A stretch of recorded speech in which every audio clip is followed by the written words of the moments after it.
Muy buenas tardes para todas y todos. Bienvenidos a este espacio de la red antropurbana, a esta conversa antropurbana. El día de hoy tenemos un invitado muy especial que nos va a hablar sobre retroadecuación, cables aéreos y la reingeniería de la periferia urbana. Nuestro invitado es Federico Pérez Fernández, es antropólogo de la Universidad de los Andes, con maestría en Ciencias Sociales por la Universidad de Chicago y doctorado en Antropología Social por la Universidad de Harvard, Estados Unidos. Actualmente es profesor asociado de Antropología Urbana de la Universidad Estatal de Portland, Oregón, Estados Unidos. Su trabajo está enfocado en la planeación urbana, el diseño y construcción de infraestructura, el espacio y las materialidades urbanas y las geografías del conflicto urbano en América Latina y el sur global.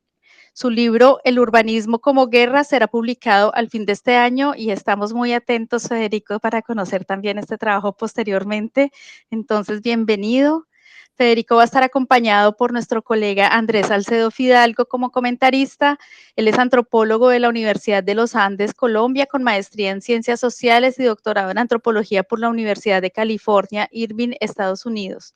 Integra el grupo de Estudios Sociales de la Vida Urbana GESBU en la Universidad Nacional de Colombia. Actualmente es profesor e investigador del Departamento de Antropología de esta misma universidad con sede en Bogotá y su trabajo ha abordado los temas de ciudad, miedo al crimen, violencia callejera, movilidad forzosa, migraciones internas y procesos de rememoración de lugares. Recientemente ha investigado los temas de migración, bordes urbanos rurales, seguridad en clases medias, fronteras y sexualidades.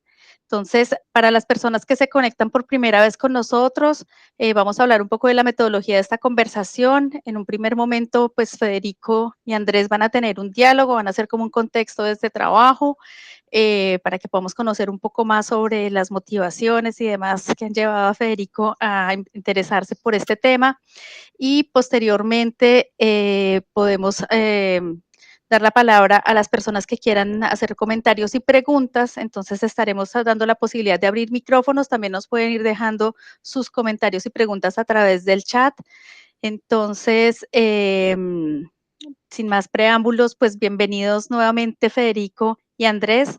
Les cedo la palabra. Gracias, Claudia. Pues Mil no sé gracias. qué opines, Federico, si entonces empezamos por abrir, digamos, esta conversa preguntándote cómo fue que hiciste el trabajo de campo de este artículo que se llama Retroadecuación, cables aéreos y reingeniería en la periferia urbana, ¿no? Me gustaría que nos contaras precisamente cómo fue, digamos, ese trabajo de campo con los planeadores y expertos, pero también con los habitantes de esta zona. Yo ya conocí tu trabajo del libro de Urbanism as Warfare, ¿sí? Y siempre me ha llamado mucho la atención pues como la fineza con la cual pues llegas a analizar pues esto de la planeación, ¿no? Como práctica que no solamente se limita a una práctica experta, sino también una práctica social. Entonces quería como empezar por eso, si te parece. Claro, muchas gracias Andrés y Claudia, muchas gracias por la invitación y, y, eh, y pues nada, muy interesado en qué pensaron del texto, en los comentarios y pues poder charlar un poco. Esta es mi primera publicación de este proyecto que es mi como segundo proyecto así principal de investigación en antropología de estudios urbanos después de mi tesis doctoral que fue sobre planeación y renovación en el centro de Bogotá y que como decía Andrés, pues sí, ese digamos que traía un enfoque de etnografía de la experticia, de etnografía de planificación, de burocracia, y esa era como la puerta de entrada de ese proyecto.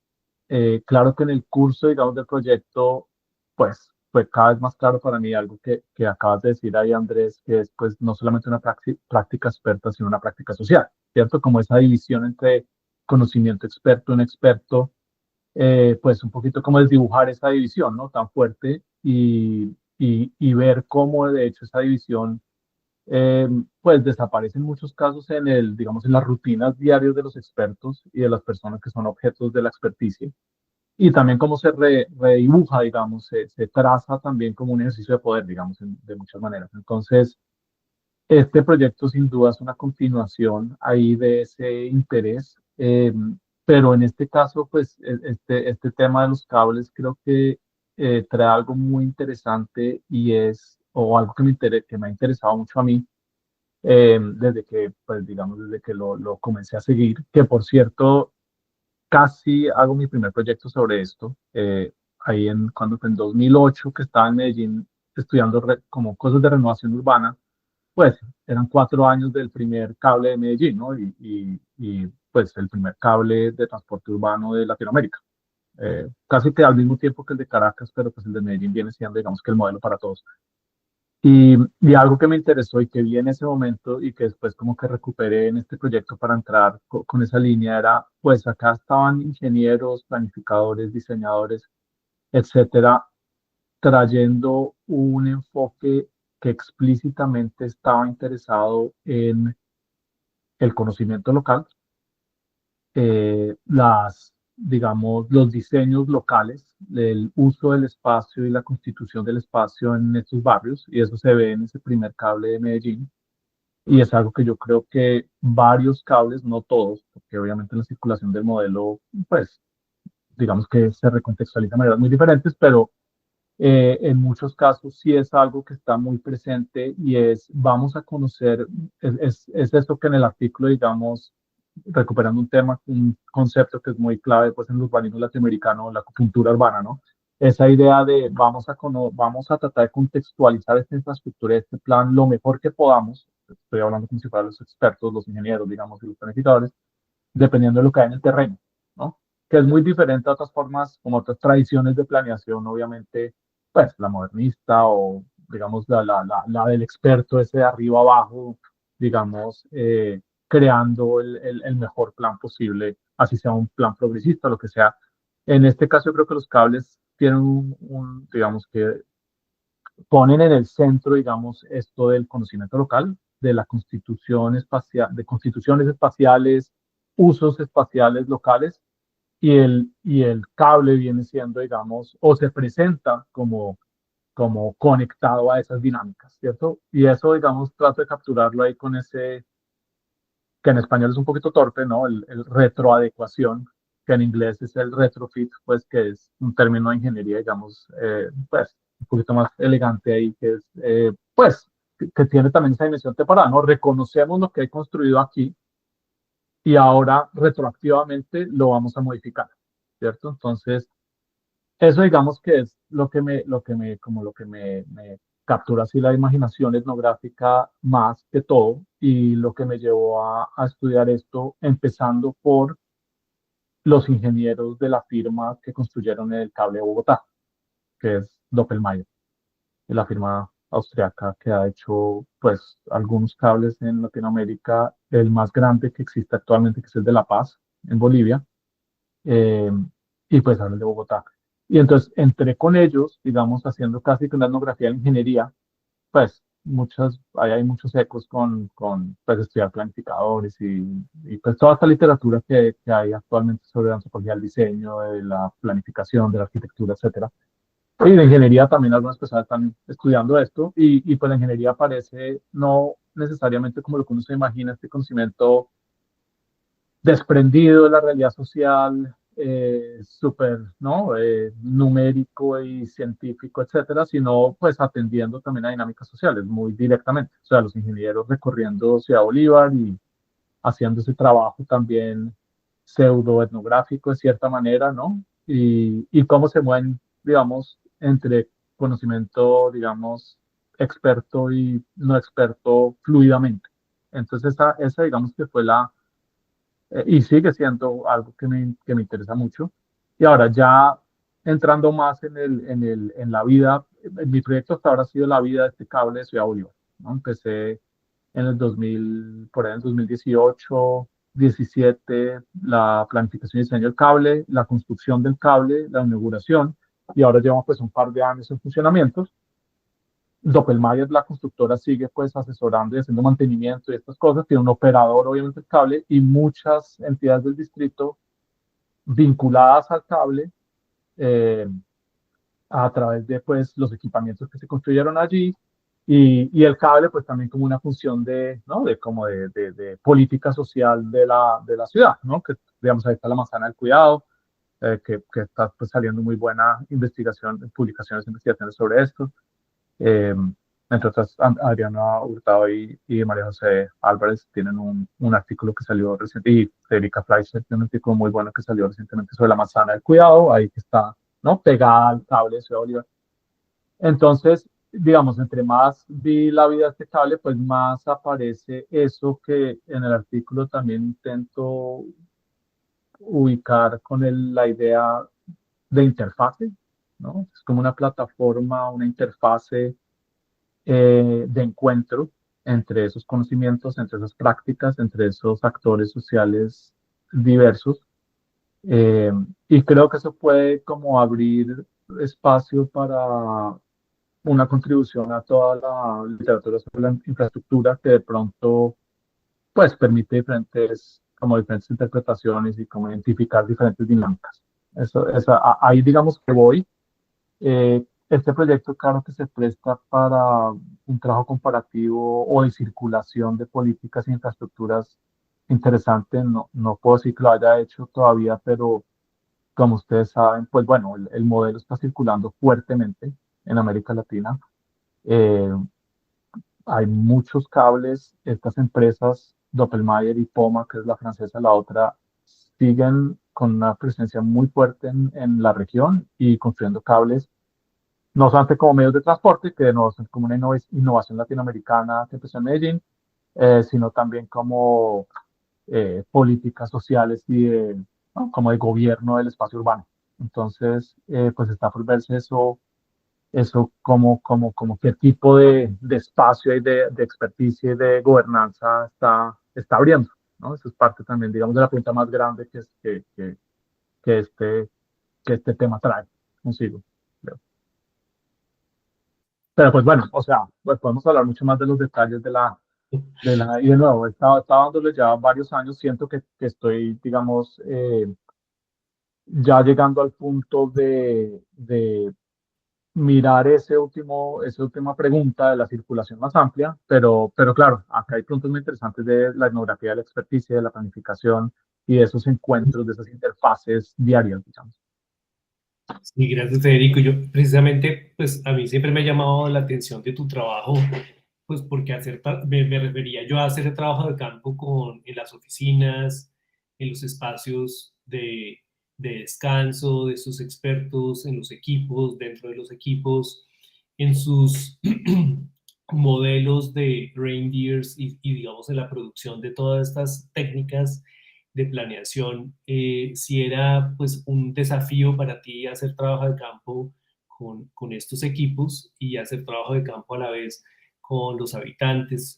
Mencionas que, digamos, muchos o sea, como que quería saber si haces entrevistas individuales con ellos para precisamente saber cuál es la formación que han tenido, los supuestos desde los cuales parten, sobre todo respecto o en relación con el espacio, ¿sí? Con ese espacio que los planeadores están acostumbrados a intervenir. Recuerdo en el libro de Urbanism as Warfare, ¿no? Como un espacio que tiene volúmenes, que tiene formas y que, digamos, se puede modificar. Eh, y aquí, digamos, en el caso del cable, del metrocable, pues el metrocable ha sido, digamos, como la fórmula mágica para cambiar ciertos barrios, ¿no? ¿Verdad? Tanto en Medellín como en Bogotá, para cambiarle la cara a Ciudad Bolívar, para, como lo decía Diana Bocarejo y creo que María José Álvarez, como un dispositivo fetiche, ¿no? Como un fetiche que, digamos, promete mejorar estos barrios, quitarles esa imagen, digamos, de marginalidad que digamos, muy negativa.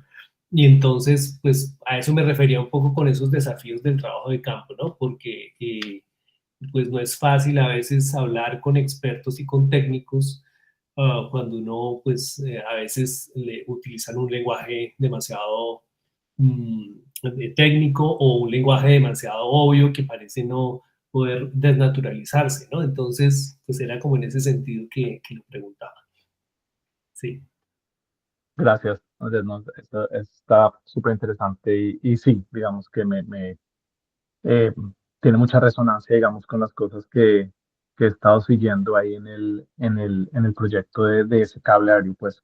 Y bueno, digamos, sobre la práctica misma de la etnografía y de las entrevistas y tal, sí, ha sido muy interesante y en las primeras etapas especialmente tuve la oportunidad de,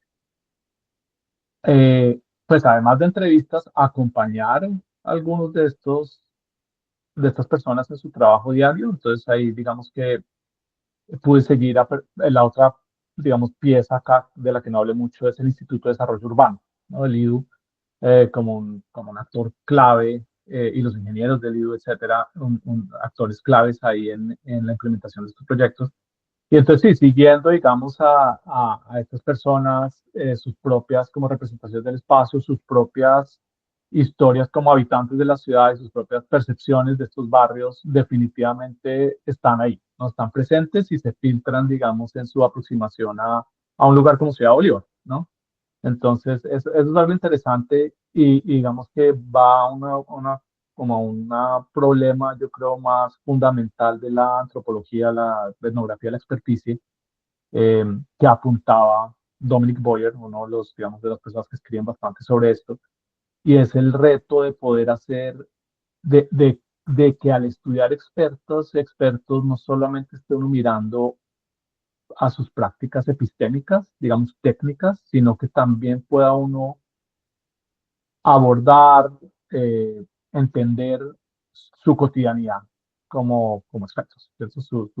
Digamos, casi que es una dimensión más íntima, más como detrás de escena, ¿cierto? De hacer este trabajo, ¿verdad? Y eso siempre es difícil porque, pues claro, uno hace entrevistas, uno conoce personas que hacen este trabajo en su capacidad como, ¿no? Como funcionarios públicos o como contratistas, etcétera, pero es difícil llegar a esa otra dimensión que es, digamos, ¿no? El almuerzo en el barrio en el que están trabajando o su rutina de trabajo diaria de moverse de un lugar a otro tratando de hacer, digamos, lo que necesitan hacer para el proyecto, etcétera. Y ahí salen más, digamos, más cosas, ¿no? Y supuestos, definitivamente, como decías, salen también, como por ejemplo, una idea con la que y no muy sorprendente, pero interesante para pensar, con la que uno se encuentra harto bastante en este proyecto, es la idea de que al uno viaja, al viajar en cables aéreos, estas personas, ¿no? Por el aire, ver el barrio de esa manera, desde arriba, en un cable que es limpio, bien controlado, ¿no? Los cables, pues, en contraste con, ¿no? Con buses, etcétera, pues tienen mucho más control sobre el acceso, eh, cosas así. También con una experiencia estética, de cierta manera, ¿cierto? Muchos, digamos, un supuesto que salía mucho era qué tipo de impacto tenía eso en el comportamiento como habitante y en el entendimiento mismo de la vida urbana.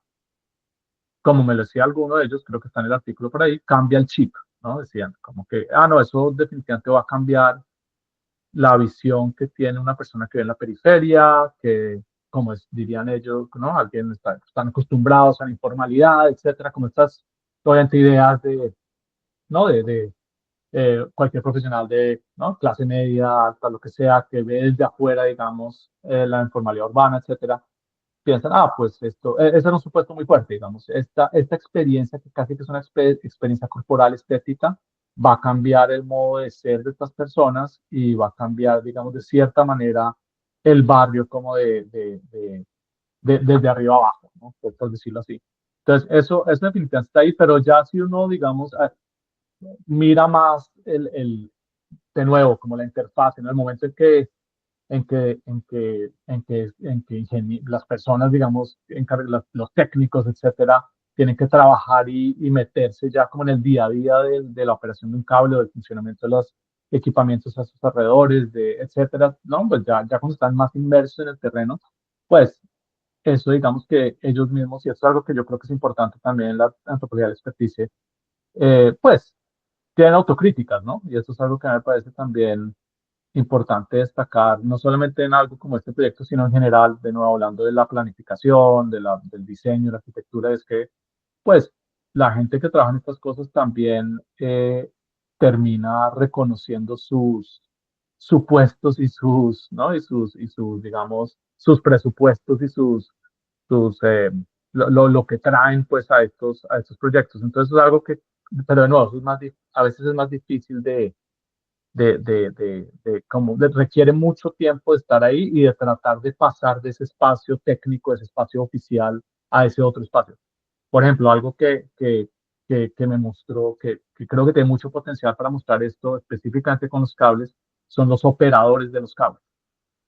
Ese es un buen ejemplo de alguien, digamos, de unas personas que están, claro, son técnicas, muchos están mirando lo de la tensión del cable y la operación de esa máquina, pero en realidad la operación de un cable tiene un componente social y lo llaman así, ¿verdad? Como sabemos, en Colombia muy común y en otros lugares de América Latina, en la gestión social, ¿verdad? Que es una cosa pues nebulosa, muy amplia, pero ahí está, y estos equipos están todo el día digamos, en contacto con usuarios y con la gente que vive alrededor, digamos, en el entorno de estas infraestructuras. Entonces, ese es un buen ejemplo como digamos, donde la cosa se vuelve más ambivalente, ¿no? El ir y venir, el cuestionar supuestos, el estar todo el tiempo, digamos, enfrentando esa multiplicidad de conocimientos, de experiencias del espacio urbano, eh, digamos, en la práctica infraestructural, si uno lo quiere llamar algo, ¿no? En el día a día de la operación.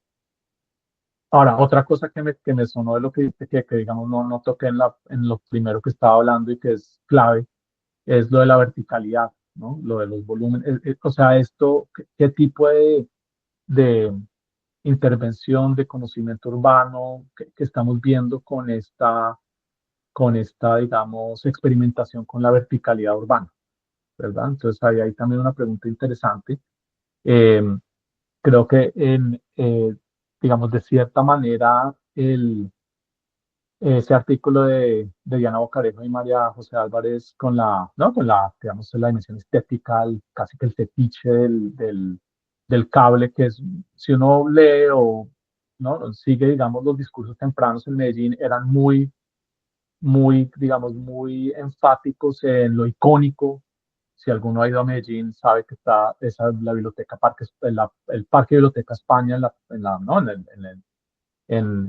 Al final de esa primera línea en Santo Domingo Sabio y había digamos, una apuesta, un interés muy grande en la visualidad, ¿no? Como en lo estético, lo visual, eh, que va, digamos, de la mano con algo vertical y como aéreo, obviamente.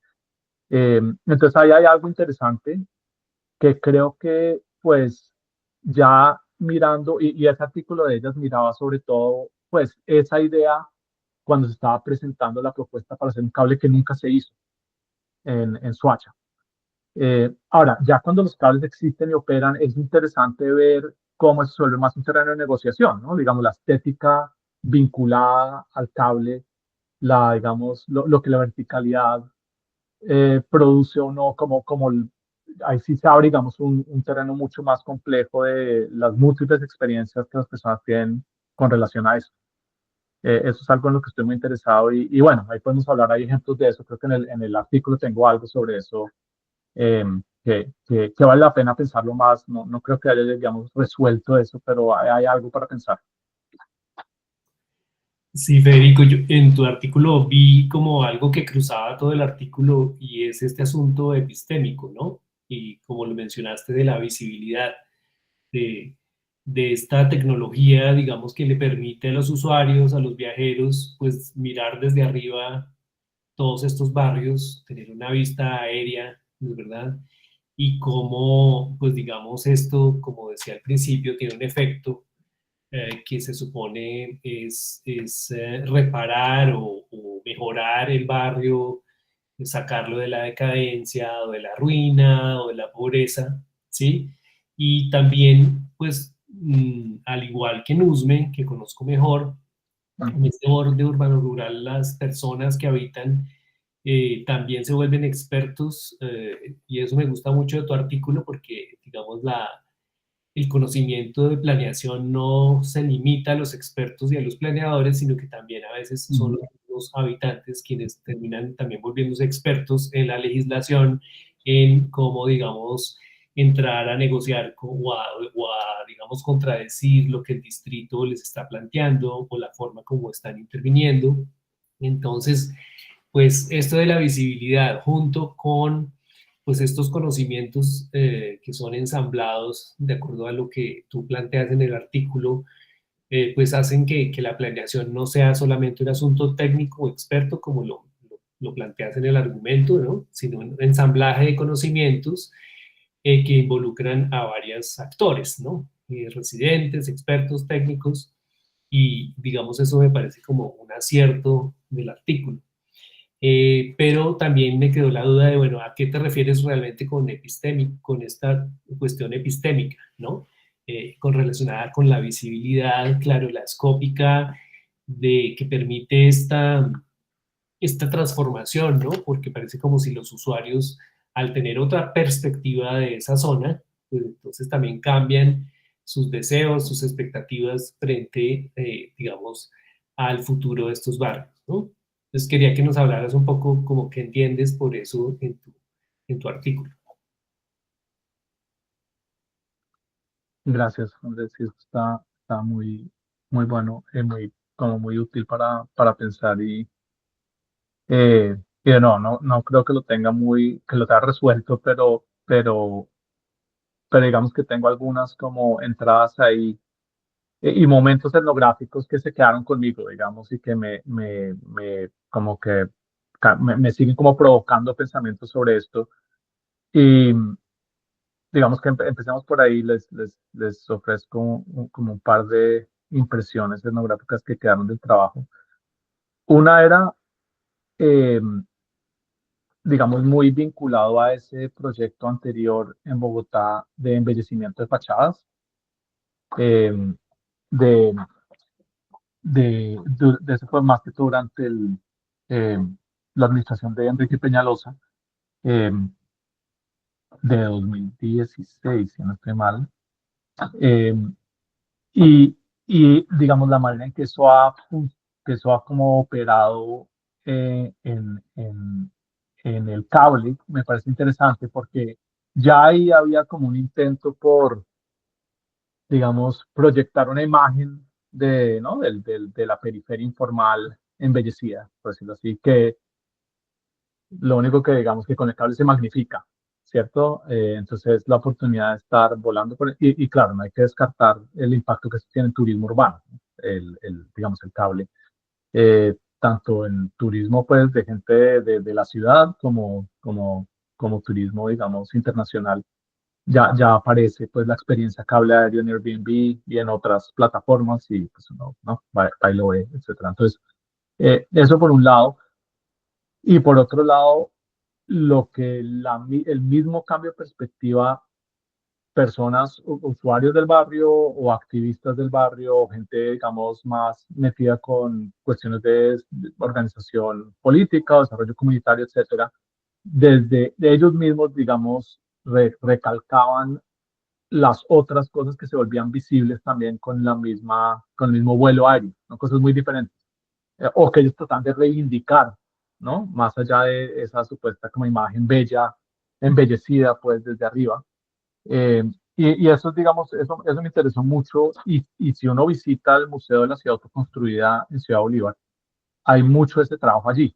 Y a lo que me refiero es mucho del trabajo digamos, organizaciones locales, comunitarias, que, que tratan es de reconstruir la historia del barrio, de reconstruir eh, historias de violencia, de extractivismo, las canteras, contaminación, etcétera, que se volvieron mucho más visibles con el cable. No solamente en el sentido en que el barrio recibió más atención por el cable, sino que desde el vuelo aéreo son más visibles también, ellas mismas, ¿cierto? Entonces era como una alternativa, la podemos llamar epistémica política de visualidad, ¿no? De lo que la visualidad revela ahí, digamos. Y ahora, ahí en el artículo yo lo hablo un poquito, no tanto, y hay trabajo, hay gente que ha estudiado eso bastante, que es pues toda la escena, digamos, del arte callejero, del graffiti, que tiene pues mucha, digamos, mucha resonancia en Ciudad Bolívar y hay grupos muy activos que ya habían estado, digamos, organizados haciendo esto muchos años atrás. eh, y ahí había como un conflicto estético también interesante, ¿no?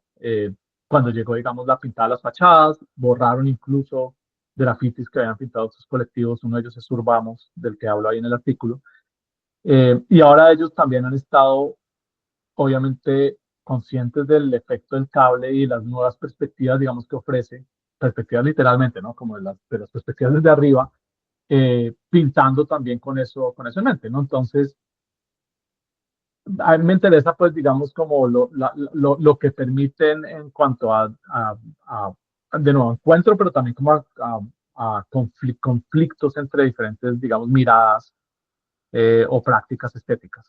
Eso sería mi, digamos, mi reacción a lo que dijiste y pues, de nuevo, o sea, a mí, digamos, de las cosas que más me interesaron fue ver a, a estas organizaciones de base comunitarias eh, muy conscientes de la fetichización, digamos, que estamos hablando, del fetichismo del cable, de la visualidad, de esa cosa como estética, eh, casi como de mercadeo urbano, muy conscientes de eso, pero de cierta manera como entrando y repolitizándola desde adentro. Eso es algo que, digamos, me ha parecido fascinante. Y de nuevo, uno de los mejores ejemplos es el Museo de la Ciudad Autoconstruida, que es, digamos, un equipamiento construido por la ciudad, la última estación, pues vinculado a la última estación del cable, que se ha vuelto, digamos, un espacio, obviamente, pues, digamos, parte de la institucionalidad del gobierno urbano, pero como un espacio de relectura y de, hasta de, podríamos decir, de resistencia a algunas de estas miradas, ¿no? De estas regímenes escópicos, como dirías tú, como estabas diciendo tú, pero desde adentro. Y muy conscientes de las limitaciones de estarlo haciendo desde adentro también. Eso fue algo que me pareció fascinante, digamos. Sí, ya digamos, hay otra cuestión que tú estás todo el tiempo mencionando, bueno, y no solamente en este artículo, sino en varios de tus artículos y en el libro, es el asunto de la materialidad, ¿no? A mí me parece que hay un intento tuyo por ver la materialidad como una dimensión sociomaterial, ¿no? Entonces, en el caso de urbanismo como guerra, donde analizas, digamos, todo esto de la planeación y la renovación, pues miras cómo lo material en la ciudad puede, digamos, darnos pistas de capas de la historia, de eventos que pueden esconderse o pueden obliterarse, ya sea por políticas del olvido o porque no quieren que se salga a la luz pública o revelarse, ¿sí? Y pues digamos, me llama mucho la atención esto de la materialidad frente pues a la experiencia del museo, ¿no? De la ciudad autoconstruida, porque pues es poner, no lo conozco, tengo muchos deseos de conocerlo, digamos, de qué se exhibe allí, porque según lo que decía el artículo, pues son objetos de la cotidianidad del diario vivir de muchos habitantes de la zona, ¿no es verdad? Entonces allí, digamos, la materialidad se exhibe, pero desconectada, como dices, del contexto, de alguna manera, ¿no? A pesar de que los guías pues, están seguramente relatando pues, la historia social de esos objetos. Pero también está la materialidad de estos habitantes y residentes que, como bien lo explicas en el artículo, todo el tiempo están reparando, pues primero creando ciudad a través del trabajo, a través de la cotidianidad, están reformando, autoconstruyendo sus casas, reparándolas, mejorándolas, ¿sí? Entonces, como que allí me llama la atención también esa dimensión material por parte de los residentes y pues por parte de los planeadores la materialidad a veces es abstracta, traída de la geometría o aplicada en sus modelos, pero también es muy material cuando ellos cuando tú dices que la planeación es una práctica de ingeniería en el terreno, ¿sí? Con la gente, pues es distinta a las intervenciones, digamos, modernistas, donde una maquinaria arrasaba con todo y volvía, ¿sí? O digamos, no se consultaba ni se... Entonces ahora, digamos, la consulta y la relación con los habitantes parece ser parte de esa práctica de planeación, ¿sí? Bueno, es acerca de la materialidad una de las dimensiones que me llama mucho la atención. La otra dimensión es la estética, que ya hemos mencionado algunas cosas, pero la estética aquí, digamos, está unida al turismo, desde luego. Estos barrios, al igual que en Usme, empiezan a hacer rutas turísticas, en el caso de Usme, agroturísticas, para mostrar que albergan colectivos que tienen una cantidad de saberes haceres, que hay colectivos también, en este caso, que tú los mencionas, del Metro Cable, pues artísticas, muchos colectivos artísticos que precisamente han estado en tensión con lo que ha querido, digamos, estéticamente el distrito. Y pues está, digamos, también la visita de varios artistas famosos a esta experiencia del Metro Cable en términos de la estética. Entonces ahí está el turismo, pero está también el arte callejero y el contraoficial, digamos, que tú mencionas allí. Y por último, la dimensión de lo político, ¿sí? Ya me gustó mucho lo de la interfase, que estos dispositivos como el Metrocable pues permiten poner en relación a los habitantes con el Estado, poner en relación la ciudad formal con la ciudad informal, digamos, es como un conector. Entonces, pero no es un conector, digamos, no problemático, sino que precisamente allí las personas, el líder que estás entrevistando, pues te habla de que precisamente desde el Metro Cable se ve cómo Ciudad Bolívar ha sido un lugar explotado como cantera, ha sido botadero, pero también ha sido una mina de cantera para construir el resto de la ciudad, y fuera de eso, pues toda su población ha sido explotada en términos de mano de obra. ¿Sí? Entonces, como que desde arriba se ve claramente pues ese desastre, digamos, ambiental que significa Ciudad Bolívar y este paisaje, digamos, tóxico en el que se transformó. Entonces, por digamos, esta desigualdad ambiental. Entonces, quería que nos hablaras de esas tres dimensiones porque pienso que están jugando un papel muy clave en tu artículo, ¿no? La materialidad, la estética y lo político.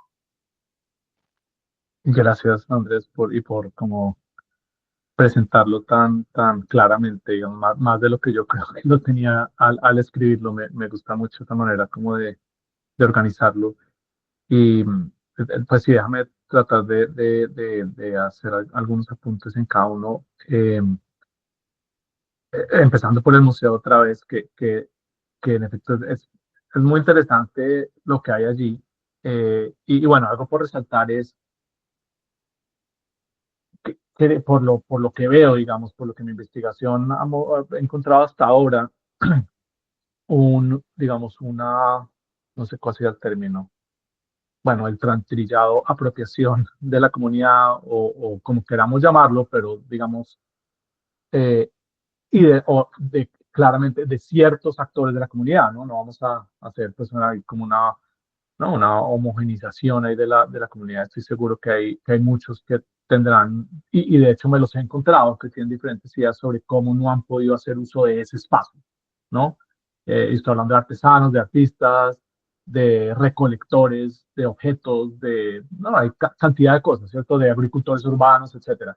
Pero sí hay hay unos colectivos fuertes que tienen representación ahí y los objetos. Entonces es interesante y tú digamos que lo estabas identificando muy claramente, la idea misma de un museo, ¿no? De museificar un barrio con todos sus problemas, un barrio vivo que está ahí, que tiene, ¿no? Una actividad política eh, eh, pues importante, ¿no? Una actividad social pues importantísima que se está expandiendo, en donde están ocurriendo cantidad de cosas.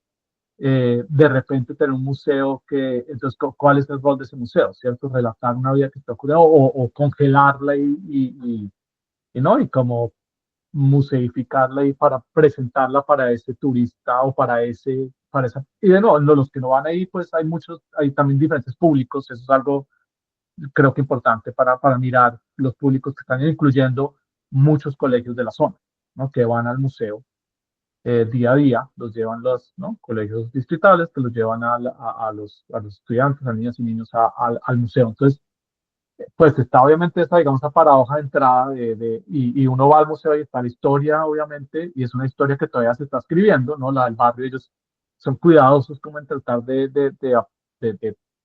¿no? de explicar eso, con objetos, con, digamos, con esos, ¿no? Residuos de la materialidad de conflictos, de esfuerzos, de interacciones con el gobierno y el Estado, con otros grupos, ¿no? Grupos armados, con actividad política, etcétera. Eh, pero a la vez, y esto era algo que me, digamos, que quisiera, digamos, seguir pensando y escribiendo, eh, un esfuerzo continuo por evitar, digamos,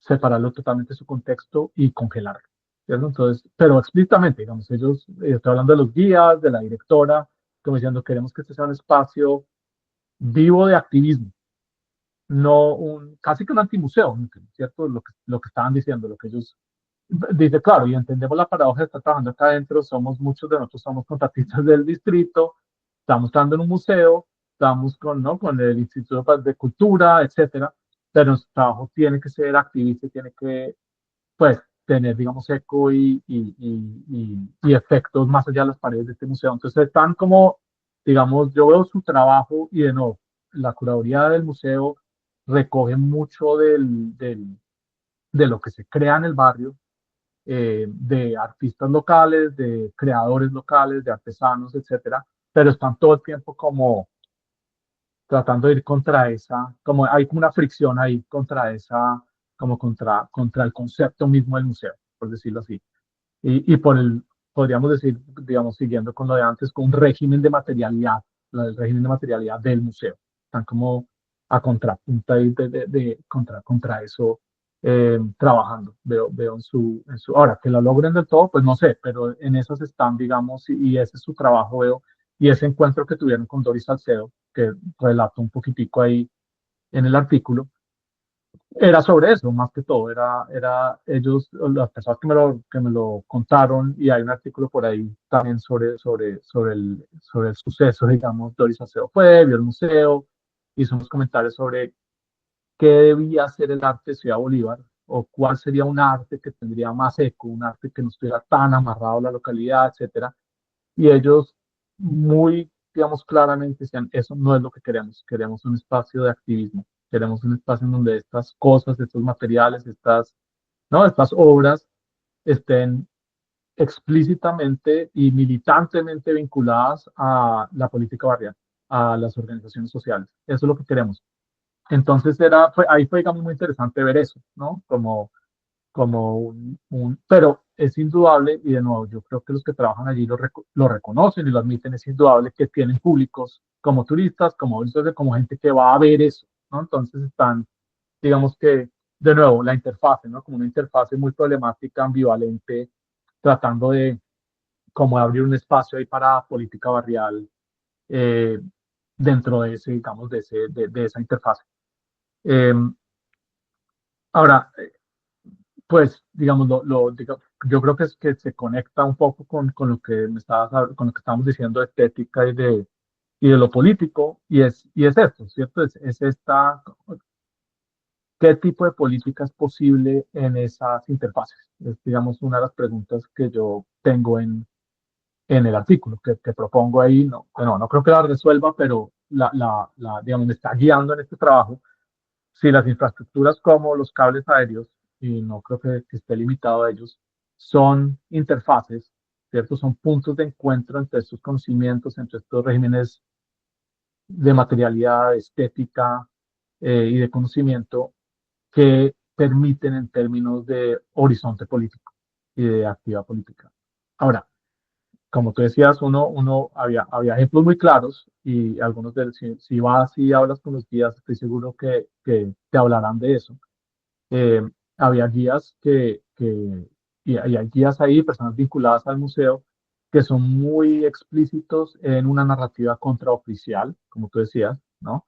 Digamos, de la historia del barrio, incluso la historia del cable dentro del barrio, que eso también es bien curioso porque era como, eh, hay una ausencia, digamos, clave ahí en el guión museístico del Museo de la Ciudad Construida, que es la llegada del cable mismo y lo que significa para el barrio. No aparece mucho ahí, pero los guías digamos, sí hablan sobre eso. Y es claro que están tratando de situarla dentro de la historia más larga de lo que tú decías, ¿no? De extracción de recursos, de explotación laboral, de violencia de Estado, de estas historias pues que constituyen este espacio, ¿no? Esta periferia, de la relación misma de la periferia con el centro, ¿no? Que eso, digamos, yo creo que es algo que también sale muy explícitamente en ese guión, digamos, en la manera en que ese espacio funciona. Entonces es de nuevo curioso y como interesante que la interfase me impone de cierta manera el lenguaje de la interfase, si vamos a seguir con la metáfora, ¿cierto? Imaginémonos un computador o un programa, ¿no? Una plataforma, las, las, los parámetros de cierta manera, y estas personas que operan dentro de ella están como empujando y están ensanchando esos parámetros y como reescribiéndolos sobre la marcha, por decirlo así. Entonces, ese espacio yo sigo pensando que es muy, muy interesante por eso. Digamos, si abre espacio para esa contrapolítica, para esa oposición, para esos contranarrativas, como lo queramos llamar, pero dentro de una estructura, pues ahí está, o sea, está la infraestructura del cable con el equipamiento construido y ahí es donde está ocurriendo adentro de los parámetros de esa, digamos, de ese espacio.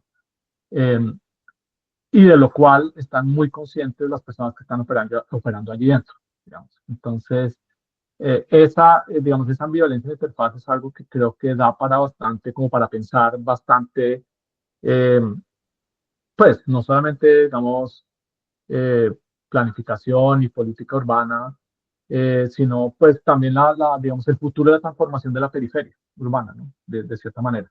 Eh, si ponemos esto en la historia más larga como de mejoramiento barrial, de lo que llamaba el Banco Mundial y el BID,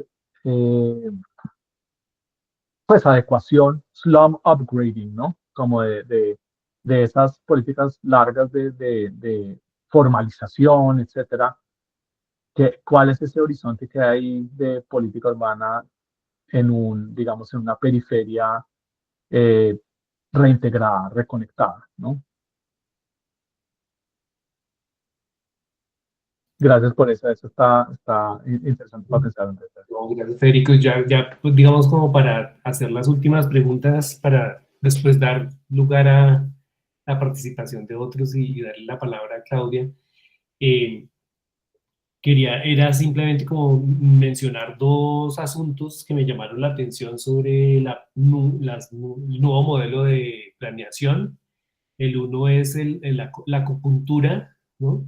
Es decir, la planeación está utilizando como un modo de intervención al estilo acupuntura, ¿no? Es decir, de intervenir solo unos puntos nodales, ¿no es verdad?, dentro del territorio para no ocasionar mayor, digamos, degradación o, digamos, caos en el terreno donde está interviniendo, que va muy de la mano con esto del cuidado, ¿no? Según entendía en el artículo, era como, bueno, manejar la ciudad con cuidado, con cierta delicadeza, etc. Y eso, digamos, en contraste con en la otra estrategia de penetración, que se entiende más es como estar comprometidos con las realidades del terreno, con, digamos, reconectar con los habitantes que por allí están afectados o están, digamos, influenciados por esta intervención, porque no tiene la penetración acá el sentido colonizador, sino como, como de conocer más, pero eso es lo que entendí del artículo, no sé, suena como más de colonización, pero en fin, quería como que nos explicaras más estos dos modos de intervención por parte de los planeadores que son como nuevos modelos que están en boga, como decías al inicio, en Latinoamérica.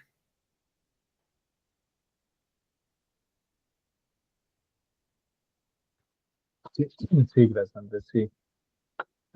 Me parece interesante eh, como mirar estas parejas, sí, como tú lo estás planteando, como que hay cuidado por un lado o sí, como intervención nodal muy contenida, ¿cierto?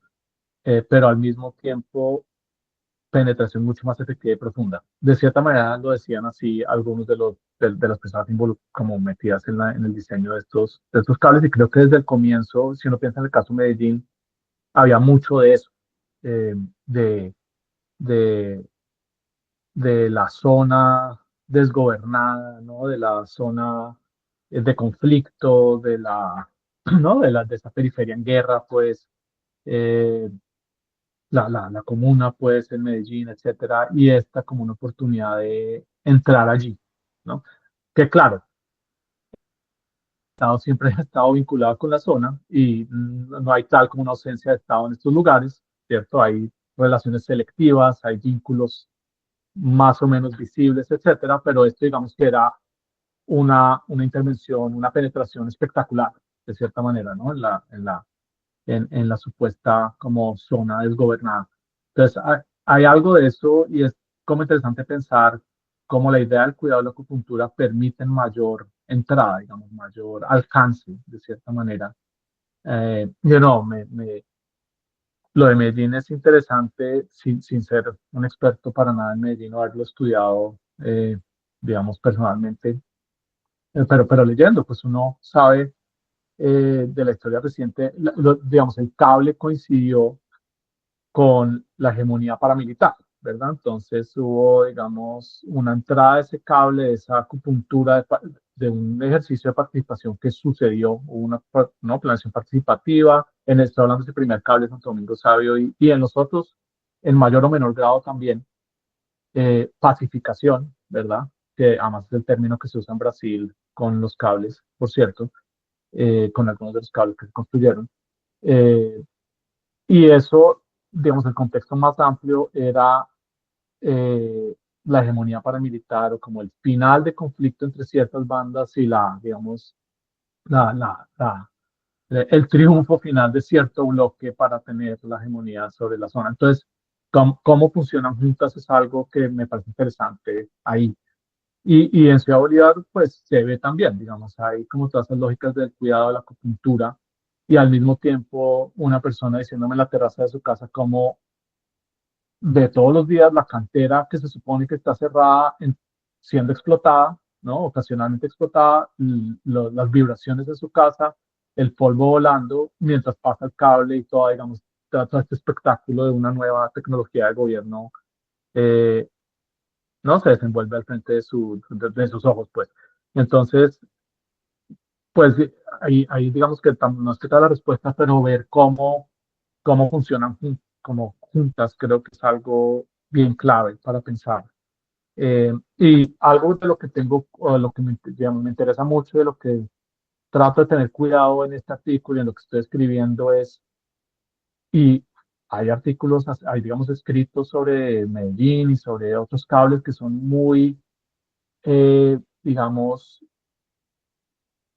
no sé qué para usar, muy creo que pueden caer una simplificación en el sentido de la crítica, pues, a estas infraestructuras como colonización espacial, ¿no? La expansión de capitalismo depredador, etcétera. No estoy negando nada de eso, obviamente existe, acabo de decirlo, las canteras siguen ahí a pesar de algunas que cerraron, otras siguen explotando, ¿no? Ilegalmente o como sea, suceden muchas cosas. Hace meses mataron a un líder social ahí arriba, o sea, el conflicto, digamos, si estas cuestiones están vivas y están sucediendo, urbanización informal hacia atrás, impulsada por el cable mismo, ¿no? Como fierreros y expansión urbana está sucediendo y es muy problemático. Pero, digamos, ver un poquito más la ambivalencia en la infraestructura es algo que creo que es importante.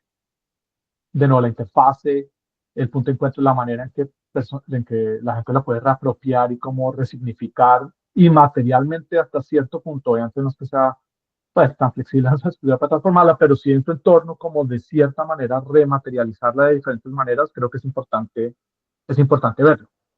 Eh, y es algo que posiblemente este tipo de infraestructura pues abre más espacios para eso, creo, hasta cierto punto. Entonces, pues como mantener como las dos perspectivas ahí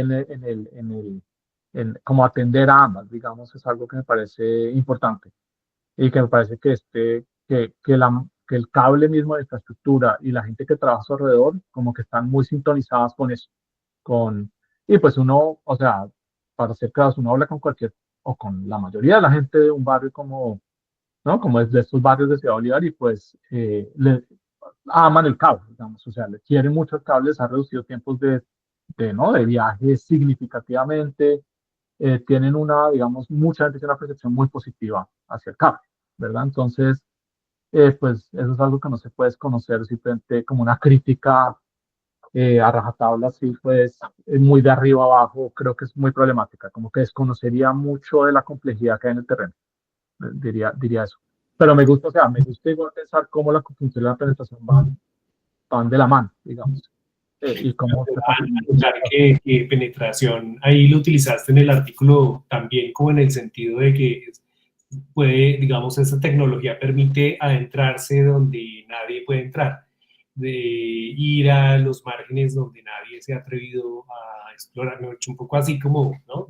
Cuando se mencionaban las ollas y que hay, Claro. digamos, ciertas manzanas en los cuales nadie entra, pues entonces el cable sí puede sobrevolar y entrar hasta allá. Mm, sí, es verdad.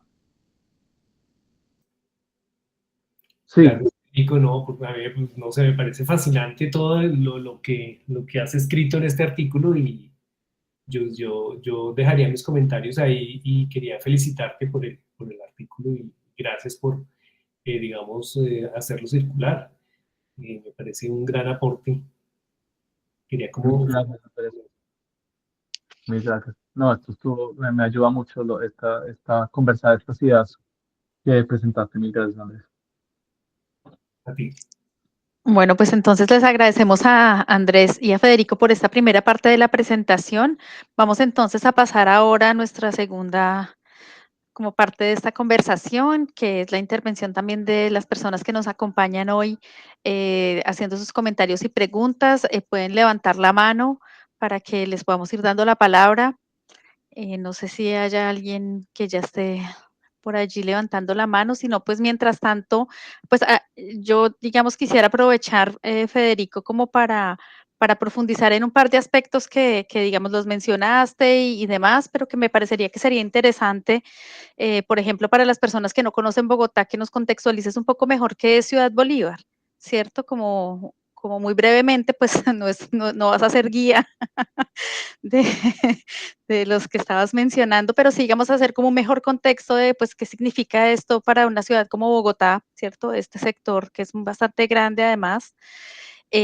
También me gustaría, por ejemplo, que de pronto nos hablaras, que estabas mencionándolo un poco más hacia el final, ¿cierto? Y la gente tiene como un sentido de apreciación, digamos, frente a este cable, pero, y tú decías, bueno, reduce transporte y todo, pero es que es accesible a la gente que habita allí, ¿cierto? Estamos hablando de un sector, pues que como tú lo mencionaste muy rápidamente, está en las márgenes, en la periferia de Bogotá, con unas problemáticas, pues, socioeconómicas bastante importantes. Entonces uno se preguntaría también, bueno, digamos, el cable no solamente como interfase, como, ¿cierto? Es un medio de movilización, ¿cierto? De moverse en la ciudad. Entonces uno se preguntaría, bueno, ¿es accesible realmente para la gente de este sector o cuál es, digamos, como, digamos, allí si uno lo quiere ver, digamos, en términos un poco como funcionales, ¿cierto? O solo es para la gente que va a hacer turismo, que es la que podría, digamos, tener de pronto unos medios para acceder. Digamos que yo quisiera que tal vez empezáramos un poquito por allí mientras algunas personas se animan a levantar la mano y a participar.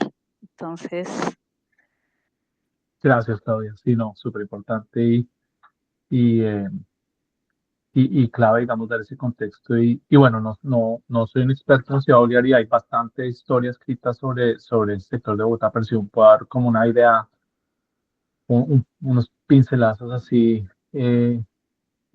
como preliminares para tener una idea, pues suroccidente de Bogotá, como tú decías, una localidad enorme, con una población muy grande, eh, una población estigmatizada también por muchos años, ¿no? Un barrio desarrollado en gran medida por lo que llamamos en Colombia urbanización pirata, o sea, parcelamiento de tierra, eh, dije de paso tierreros hace un momentico, entonces son pues constructores y desarrolladores, digamos, informales, o al margen de la, digamos, de la legalidad, aunque muy conectados con el establecimiento de gobierno, digamos, muy conectados con, tradicionalmente, históricamente, con concejales en el gobierno, con, digamos, personas en el gobierno para desarrollar estas grandes extensiones, vendiéndole terrenos a personas que después pues autoconstruyen sus casas y ahí está, digamos, el nombre, el Museo de la Ciudad Autoconstruida, ¿no? Una ciudad eh, autoconstruida, digamos, también una historia muy interesante de activismo político en este lugar, eh, presencia también de, ¿no? digamos, de movimientos de izquierda importantes, eh, históricamente, pues. Y como decía Andrés, y lo mencionábamos antes, pues además, digamos, de ser la mano de obra o proporcionar la mano de obra, digamos, para los lugares más ricos de la ciudad, mano de obra en construcción, en servicio doméstico, etcétera. Eh, y no sé, no tengo la cifra exacta de la población de Ciudad Bolívar ahorita, pero pues ¿no? Llega al millón de personas, o lo sobrepasa posiblemente. Además de eso, eh, extracción de recursos, específicamente canteras para la construcción también ha sido, digamos, el lugar histórico de eso, con plantas como la de Cemex en la parte de abajo de Ciudad Bolívar, con daños ambientales muy importantes sobre el río Tunjuelo, que es el principal río que pasa ahí debajo también, y un relleno sanitario con muchos problemas también ambientales en otra parte de la localidad. Entonces, pues, solamente para dar de nuevo, como esbozar así muy en general el lugar y claro, una topografía que se presta para la intervención del cable aéreo sobre esos, son como tres cerros ahí en esa parte de la ciudad. El cable va por uno, ¿no? Entonces ahí también viene tu pregunta que creo que es muy importante pensar a quién sirve, a quiénes sirven estas infraestructuras en estos lugares que se han implantado, eh, cómo se trazan también, eso creo que es algo importante para pensar. Pues no, sí digamos que hay un público importante de la localidad, ¿no? Por donde pasa el cable, pero si uno piensa pues en la escala y el tamaño de este lugar, pues es pequeño, obviamente. Pero sí hay miles de personas, y no tengo la cifra exacta ahorita de los usuarios diarios, pero es significativo, digamos, de los barrios por los que pasa, ¿no? Los varios barrios por los que pasa esta línea, que definitivamente, ¿no? Reducen su tiempo de viaje por, por mucho, digamos. Hay una carretera principal que sube hasta la parte alta de Mirador del Paraíso, que es a donde llega el cable, y antes del cable, pues si uno tomaba el bus desde la parte de abajo, se puede demorar, dependiendo de las circunstancias, hasta más de una hora. Digamos, si había algún accidente o algún obstáculo en esa carretera, que es una carretera de dos vías que va hasta arriba, pues puede tomarle muchísimo tiempo. Obviamente, como algunos de ustedes conocerán, pues, digamos, barrios periféricos autoconstruidos de Latinoamérica, una red de escaleras también, ¿no? Pues calles internas donde pueden moverse, digamos, mototaxis o digamos, vehículos más pequeños. Casi siempre era, pues, digamos, informales que conectan con la carretera grande, por donde sí puede ir, digamos, el bus urbano del sistema de transporte urbano. Pero claro, con el cable para esos barrios, que de nuevo es, pues, es más que todo para ellos porque y esto es algo de lo que hablan los diseñadores, los planificadores también, digamos, la interconectividad entre las otras zonas de la localidad y el principal cable no es tan buena. Entonces, digamos, llegar caminando allí puede ser complicado para muchos si viven ¿no? Pues más lejos o llegar en otro vehículo de transporte también es complicado. Pero para las personas que viven en el área de influencia, pues es significativo. Uno baja en hora pico, el cable va más rápido, la velocidad del cable es más rápida y uno puede bajar creo que son 12 minutos. En hora valle es un poquito más largo, creo que todo el trayecto desde el Parque del Tunal, que está en la base, la parte plana, que no, es un portal del sistema de transporte de Transmilenio, del sistema de transporte rápido del BRT, pues, de Bogotá. Puede tomar 20 minutos en hora valle. Es muy rápido en ese sentido. Entonces, para algunas personas sí les sirve, otras pues tienen sus reclamos sobre el acceso a esto. Pero es muy interesante porque, digamos, el acceso sí es algo que yo creo que es muy visible, es una narrativa que está muy, digamos, que se hace muy visible en la implementación de estos cables, no solamente en el sentido de tiempo de viaje, sino también accesibilidad para personas con discapacidades. Es algo muy, digamos, visible en el sistema, que se le ha trabajado mucho. Y como se imaginarán, en esta topografía de estos barrios donde estamos hablando de escaleras, es muy complicado moverse. O en una ciudad como Bogotá en general, el tema de la discapacidad de transporte público es bastante complicado, la movilidad. Acá hay mucho como énfasis en eso y pues la verdad, digamos que al que pueda llegar el cable se le facilita mucho. De nuevo, ahí está la pregunta de este corredor, cómo se conecta con el resto, ¿no? Digamos, es algo, es algo que creo que es un tema de conversación entre sus usuarios, entre las personas que viven ahí. Eh, eh, pues ahora, por otro lado, y como volviendo un poquito a lo que estábamos hablando, como esta ambivalencia, este doble, como los dos lados de las narrativas amarradas al cable, estaba pensando mientras decía, claro, la gente se mueve mucho más rápido, puede bajar más rápido, etcétera.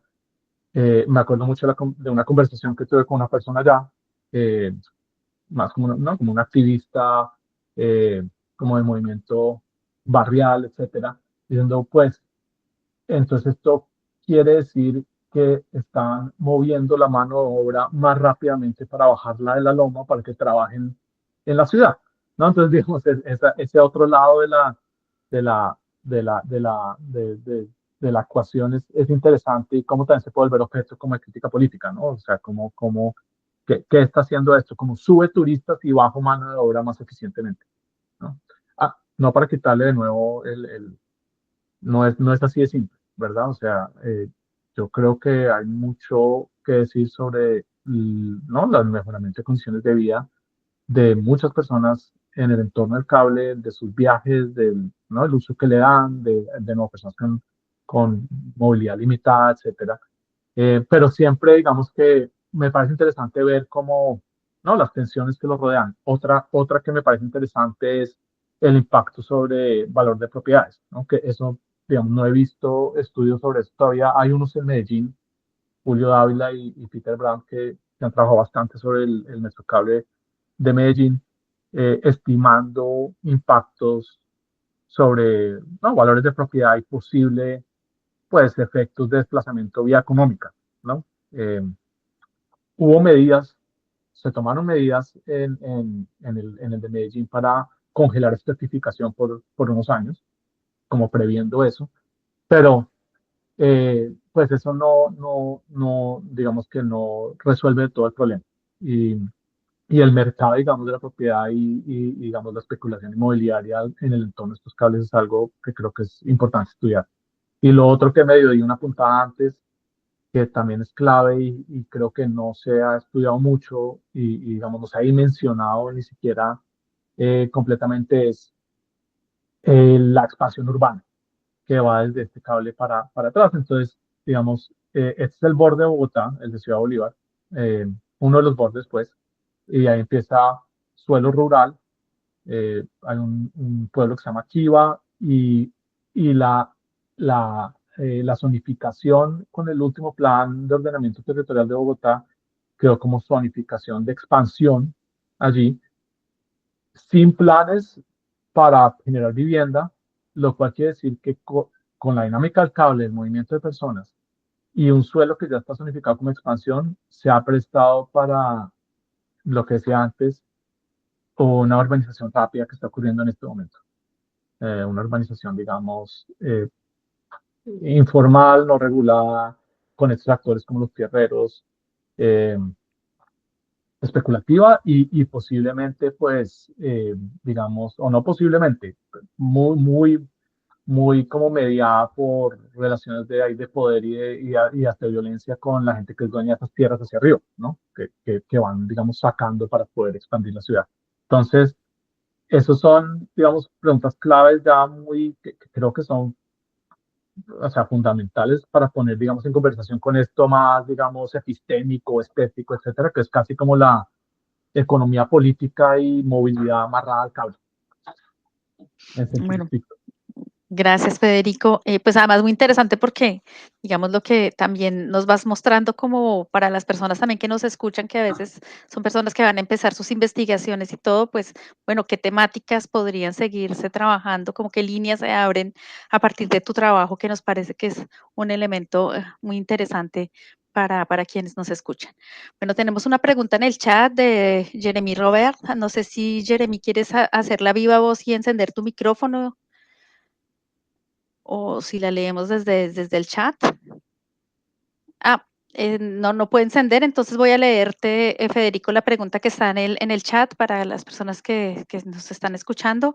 Em, Jeremy pregunta si entre los profesionales que participan del proyecto del cable, dice, mencionaste, Federico, ingenieros, pero también personas del IDU, ¿no? Que es el Instituto de Desarrollo Urbano. En este caso, asumo que son más urbanistas y o arquitectos, pero le gustaría saber si identificas diferentes formas de percibir el cable como solución y si cambia según los perfiles y, digamos, las nacionalidades.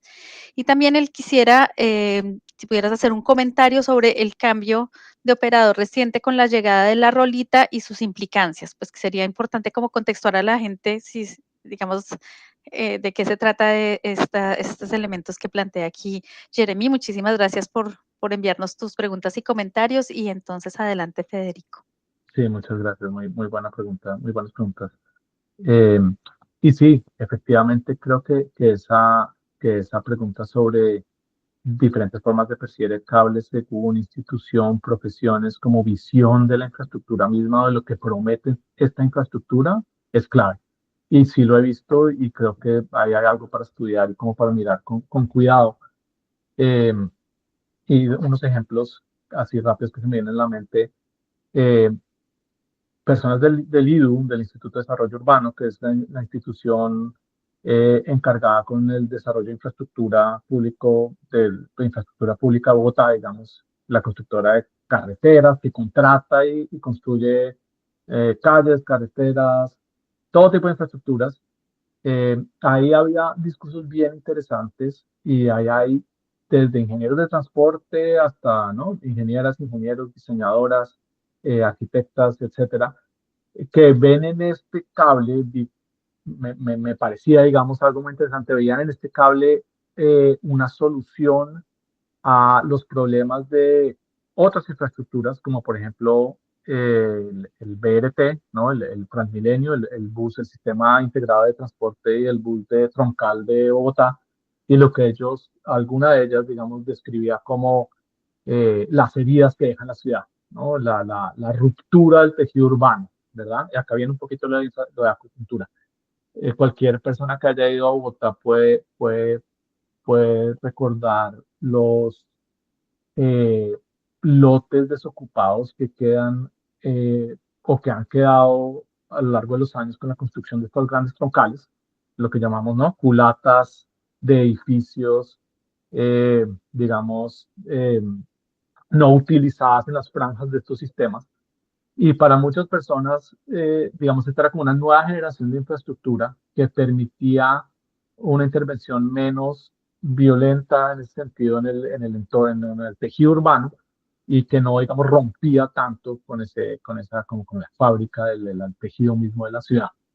Eh, ese, digamos que en un lado así como urbanístico, de diseño, que estaba muy presente, me parece, en algunos de los personas que trabajaban en esto.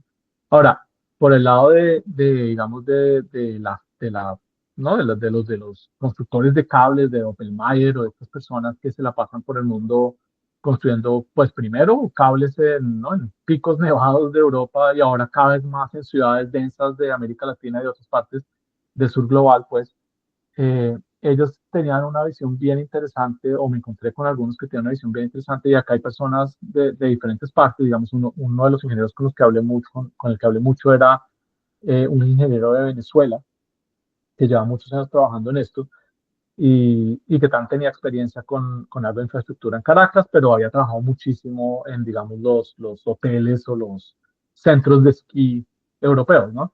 Y, y él y otros tenían unas ideas bien interesantes sobre, pues veían la infraestructura para comenzar como una infraestructura de movilidad ante todo, ¿no? Como es una infraestructura de movilidad, al punto que me decían algunos que le parecía que las estaciones eran innecesariamente grandes y como espectaculares y vistosas, cuando lo que se necesita en realidad para que un sistema de estos funcione puede ser una estación muy pequeña, ¿no? Como sucede en cualquiera de esos centros de esquí. Entonces, digamos que ahí había algo interesante porque venían con eso, creo yo, como con una visión muy de infraestructura de movilidad. Es un cable para subir y para, digamos, conquistar estas topografías complicadas, eh, ¿no? Y ya, digamos. Pero claro, en la medida en que trabajan en su implementación, cada vez más en estas ciudades, porque cada vez más se ha vuelto esta cosa urbana, se dan cuenta que requería más en el sentido de la ingeniería y también del diseño de sus estaciones, de sus pilonas, ¿no? Que es otro componente clave. Las pilonas se insertan en la ciudad y pueden volverse unos espacios, o son, pues, de facto unos espacios públicos. Ahora depende del gobierno de turno que quiera hacer ahí, ¿no? O de la gente que tanto se active la comunidad como para intervenir esos espacios, y cada vez más conectaban su práctica como, digamos, como ingenieros de transporte con esto otro que se volvía más urbanístico, digamos. Ahí hay algo interesante, digamos, en la manera en que esas profesiones además trabajan conjuntamente, ¿no? Empiezan como a, a colaborar de cierta manera para reinventarse la infraestructura sobre la marcha. Y eso es algo que yo, digamos que resaltaría también, y es que pues lleva la infraestructura entendida como la infraestructura urbana, ¿no? El cable aéreo como un sistema de transporte lleva apenas 2 décadas de existencia, digamos. De nuevo, si lo marcamos, su comienzo desde Medellín 2004, que creo que, pues, claro, ha habido otros cables en ciudades casi siempre turísticos, pero como un modo de transporte urbano de intervención urbana, pues lleva como digamos que se está inventando y reinventando continuamente, ¿no? Eso es algo y al mismo tiempo las profesiones, digamos que se reinventan la manera en que lo entienden. Entonces, esta pregunta me parece muy interesante porque hay algo ahí para pensar, ¿no? Cómo se están reinventando sus profesionales y la comunicación entre ellos para generar estos aparatos, digamos, urbanos. Eh, y lo de la rolita también es muy interesante. Eso es algo que estuve mirando recientemente. Pues la última, digamos, el año pasado, que era justo cuando estaba cambiando, y digamos, para dar el contexto rápido para la gente, como comentaba antes, el cable se construye entre el IDU contrata a Doppelmayr, estoy hablando del cable de Bogotá, contrata a Doppelmayr, esta firma austriaca, constructora de cables, mundial, pues, les construyen el cable y después se pone en funcionamiento y se contrata un operador. En este caso, el primer operador era un constructor que venía una parte importante de ese consorcio era francesa, operación de trenes, de infraestructuras de transporte, eh, pero que tenía un trabajo muy interesante, como comentaba, con todo esto de la gestión social y de gestión comunitaria, de atención al cliente que se convertía en una cosa más como de también relaciones públicas y de casi que organización comunitaria en ciertos momentos. Eh, y, y al final del año, eso debió ser, al final del periodo de Claudia López, entonces debió ser 2020, bueno, hace un par de años, eh, se habló mucho, se empezó a hablar de que se quería que el operador no fuera un consorcio privado, ¿no? Un agente privado, sino un operador público, era la idea. La Rolita fue creada en ese gobierno como o fue presentada así, ¿no? La primera operadora de transporte pública, con unos buses alimentadores de Transmilenio del sistema de troncales del BRT. eh, y, bueno, digamos, no tengo tiempo para entrar en todo ese detalle, pero como algunos de ustedes sabrán, BRT de Bogotá y de muchos otros lugares es una asociación público-privada, la ciudad construye la infraestructura y el operador es un privado que opera los buses, ¿verdad? Lo cual ha recibido críticas en ciertos momentos. Esto era un poco una respuesta a eso, era, pues vamos a tener un operador público de buses, ¿verdad? Que además iba a ser conducido por mujeres, era la idea. Y así empezó, eran conductoras mujeres. eh, Eso cambió con el tiempo, se redujo un poco o sustancialmente, creo, el número de mujeres, pero todavía tienen una representación importante y también el capital no es totalmente público. Bueno, el caso es que sí sigue siendo más público que privado comparado con otros operadores y se le entregó, o la idea era, también queremos que opere el cable de Ciudad Bolívar. Y hay una transición que todavía está ocurriendo de cierta manera entre lo que era cable móvil, ese operador privado, y la rolita, con muchas preguntas, ¿no? O sea, como cuál era, o digamos que eso abrió un debate sobre cuál es el rol del operador, que me parece interesante. Todavía, o sea, no tengo la respuesta clara a eso, pero ¿cuál es el rol del operador? ¿Qué diferencia hace que sea un operador público, ¿no? Un poco la visión que tiene el privado del cable, pues puede ser diferente, ¿verdad? Eh, Bajo, digamos, su contratación, los estándares de eficiencia, un poco la lógica como el operador privado y el mercado, ahora el público que trae como diferente, como un operador diferente. También hay conocimientos muy específicos de operar estas infraestructuras que mucha gente decía la rolita no tenía. Entonces, pues terminaron contratando a mucha gente que venía con cable móvil, que tenía ese conocimiento, pero también había pues muchas preguntas sobre qué cambio iba a introducir en cuanto a la lógica de lo que un operador debe hacer o no. Eso está muy en proceso todavía, es como un debate abierto, pero es fascinante y creo que o sea, no hay tanto escrito, por lo menos etnográficamente, o así como desde un punto de vista como geografía crítica o etnografía de los operadores de transporte. Creo que es un campo fascinante para mirar. Claro, con Transmilenio hay algo ahí, se ha escrito con los BRTs, y muy sobre, digamos, las transacciones y las luchas de poderes entre privados y el Estado y digamos, la política de lo público-privado, etcétera. Pero el rol social y urbano que tienen los operadores y, digamos, cómo funcionan en el día a día es algo que me parece fascinante y que creo que deberíamos estudiar más. Bueno, yo no veo como todavía manitas levantadas, pero yo quería hacerte otra pregunta. Andrés, digamos, ya la había como comentado, pero me gustaría como profundizar un poco en términos metodológicos, ¿cierto? Porque observar a quienes hacen la planeación, ¿cierto? A estos expertos, pues digamos que entrar a ese círculo, pues tampoco es tan fácil, ¿cierto? Digamos, como que se dejen observar en el hacer y en Sí, toda esta dinámica, digamos, eso pues generalmente es un poco como, digamos, como que se hace puertas cerradas de, ¿no? de cualquier, digamos, observador. sí. Entonces me gustaría que nos hablaras de pronto un poquito más de cómo es que lograste, digamos, pues hacer como ese acompañamiento, ¿cierto? Ese seguimiento, esa entrada, ¿cómo es, digamos, en términos metodológicos? Porque, pues, digamos, yo creo que ahí hay unos retos, ¿no? Como unas dificultades, de Sí. pronto también hay unas cosas que te facilitaron, digamos, este acceso. Entonces, si nos pudieras como contar un poquito más cómo lo lograste. Bueno, muchos emails, muchos mensajes, muchas esperadas en oficinas hay mucho de eso, ¿no? Para hacer, y eso pensando también en mi primer proyecto de renovación y planificación urbana en el centro de Bogotá, mucho como de esperar por la buena voluntad del burócrata que puede ser difícil y demorado. Eh, pero también hay eso es algo que siempre me ha impresionado, digamos, desde que estoy haciendo este trabajo, incluyo el proyecto anterior, mucha también disposición por parte de gente que hace este trabajo por compartir su visión, por hablar, por,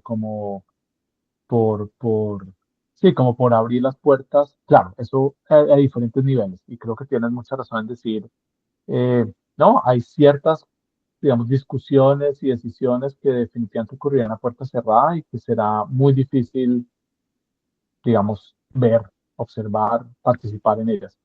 Pero hay otros lados que sí están muy abiertos digamos, van de la mano con esto que hablábamos antes ¿no? Pues, de modelos de participación, digamos, de la acupuntura, de conectar, ¿no? Planes con comunidades, etcétera. Entonces hay como una apertura ahí que puede ser a veces engañosa, obviamente, ¿no? Más para mostrar, ¿no? Como hicimos participación, pero finalmente socialización, ¿no? Como lo llaman en Colombia, que es, no, pues participación sin voz, digamos. Pero ahí hay unos momentos, digamos, que se abren que uno puede aprovechar como etnógrafo, creo yo, como alguien que hace etnografía como en esos foros públicos, en esas, digamos, entradas que se abren. Esa es una.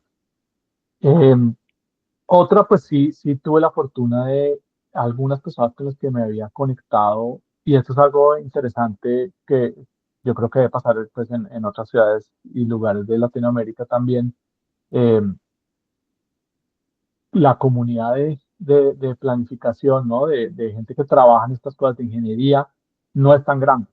Se conocen mucho unos a otros y rotan también en trabajos dentro de entidades del Estado y de entidades asociadas al Estado o a entidades, ¿no? Como organizaciones académicas o fundaciones.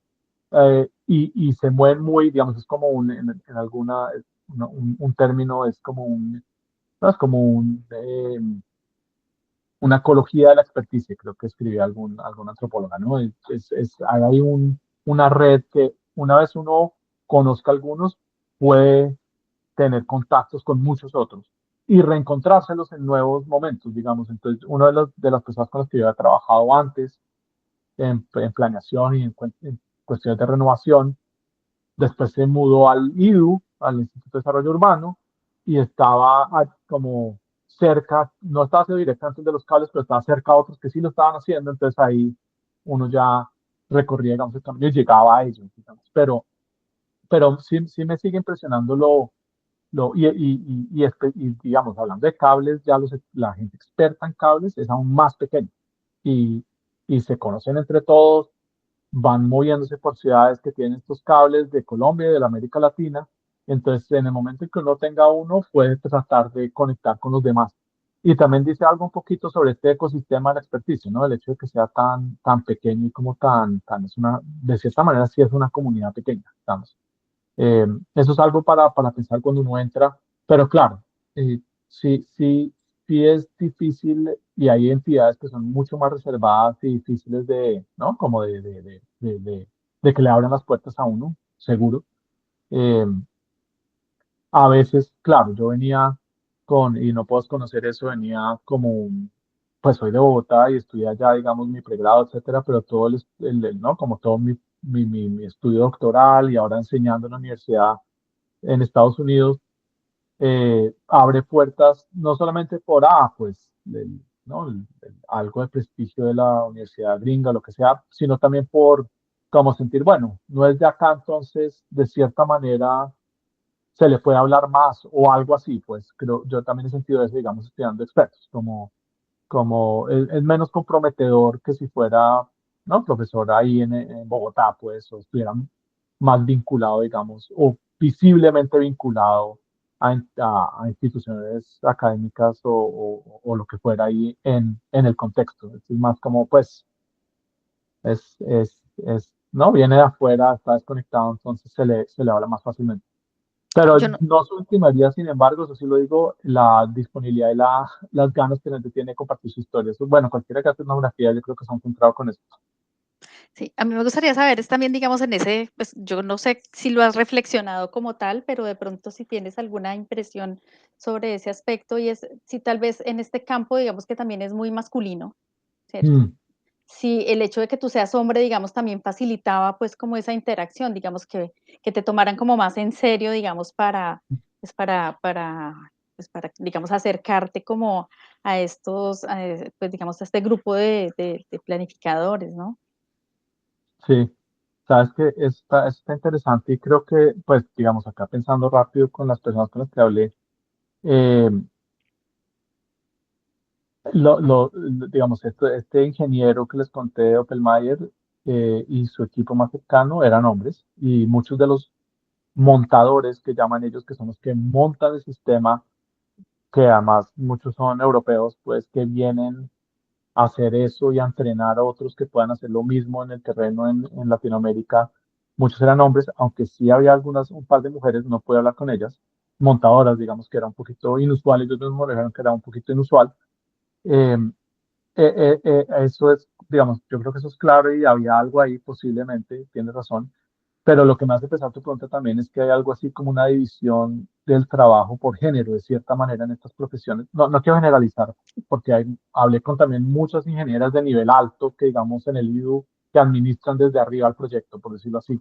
Pero, pero algo que decir sobre, ¿no? Sobre diseño y arquitectura, gestión social e ingeniería y cómo hay como una división de trabajo por género entre profesiones. Creo que esa es una pregunta bien interesante.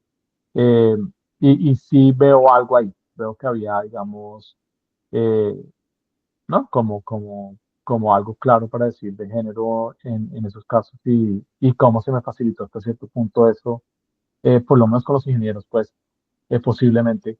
Pero clave pensar cómo es que entre ellos también se reorganizan con esta visión de género de la experticia, pues. Sí, Gracias sí, por digamos, eso. esa vez es algo que, pues, digamos, no está tal vez en el centro, digamos, de las investigaciones, pero que muchas veces también, digamos, tiene un impacto en términos de, pues, de las posibilidades o no de acceder, digamos, a ciertos Claro, espacios o de ser aceptado, digamos, o como yo te decía, digamos, de ser incluso tomado en serio, pues, para claro. discusiones, digamos, que son técnicas, a pesar, pues, de que, como dices, efectivamente, digamos, hay también mujeres ingenieras, arquitectas, en fin, pero pues no necesariamente, digamos, tal vez en este Sí, mundo. no, Yo y sabes tenía, que, no, y solo lo último así rápido, que es que de hecho se conecta un poco a todo este paradigma, si es que es un paradigma, pues, de la ciudad cuidadora. Estábamos hablando del cuidado antes, ¿no? Y las manzanas del cuidado que son específicamente creadas para atender las necesidades de mujeres trabajadoras, ¿no? Y de madres trabajadoras, estas manzanas del cuidado que han construido una al lado de este cable y otras en otros lugares en Bogotá, y que de hecho también tienen contraparte en otras ciudades de Latinoamérica, está, digamos que haciendo eco este tipo de política. Entonces uno piensa, pues hay algo ahí, ¿no? Hay algo ahí, hay algo importante de género, hay algo de experticias y de conocimientos ¿no? Como la idea del cuidado, la gestión social, yo creo que también siempre ha sido como feminizada de cierta manera, esa idea de la gestión social en las ciudades, pues, en Colombia. Entonces hay algo ahí, creo que importante para pensar también.